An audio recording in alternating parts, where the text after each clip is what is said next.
accurate. Joining me now, TV personality and influencer Felicia Lawrence.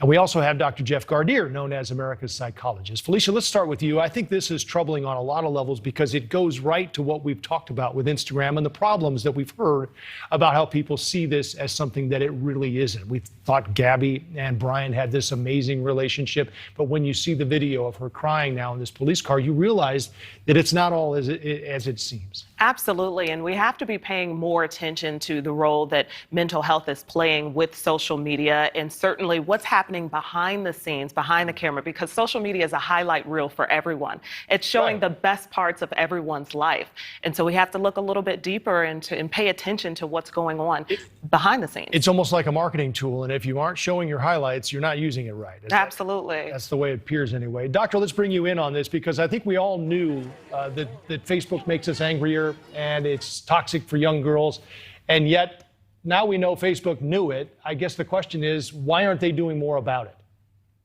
Well, they certainly need to be doing much more about it. I find it very interesting. They're saying that they want to be transparent. Well, being transparent after you've been kind of caught out there is kind of disingenuous, isn't it? But they seem to be committed to letting parents know, and they should let parents know, that 32% of teen girls felt bad who were on Instagram. We know that there's increased anxiety, depression, eating disorders that come from being on social media. So certainly it's great that Facebook and their Instagram, distributor or a partner are starting to do things about letting people know what's important as far as being harmful. But now, more than anything, they have to be able to give us more suggestions, more tips, and more warnings as to where social media is good, but certainly where it can go bad. Right. Doctor, you mentioned a lot of the things we know about that are bad, Felicia, and yet we use it anyway. And it almost seems like we can't quit it.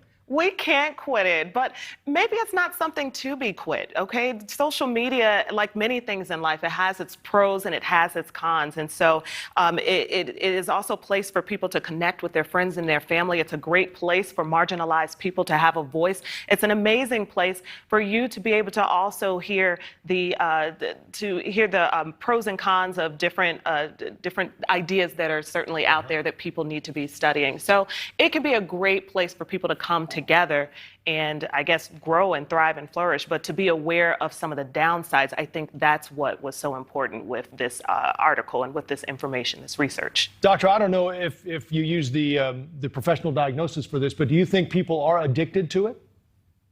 I think that they are addicted. Of course, it's not a sort of like a DSM-5 addiction, but it's something where there are certain people who have addicted personalities may latch onto this. It's almost a self-medication, if you will, to try to feel better. But now that we know that there can be harmful effects, not always, but that there can be harmful effects if you're trying to feed some sort of happiness in your life artificially, and it only makes you sadder and sadder, then it really does tell us that there is much, much more that the social media companies need to do in order to prop up, if you will, some of the healthier aspects and to be able to guide parents, guide young people in how to use social media in a positive way. It's a full-time job almost.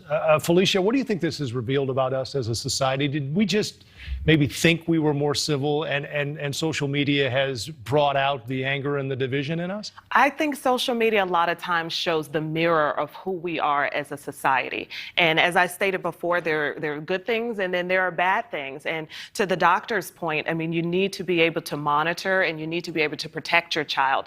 And I don't think that we should, it sounds cliche, but I think we do have to remind parents that you need to be talking to your child. You are the greatest influence that they will ever have.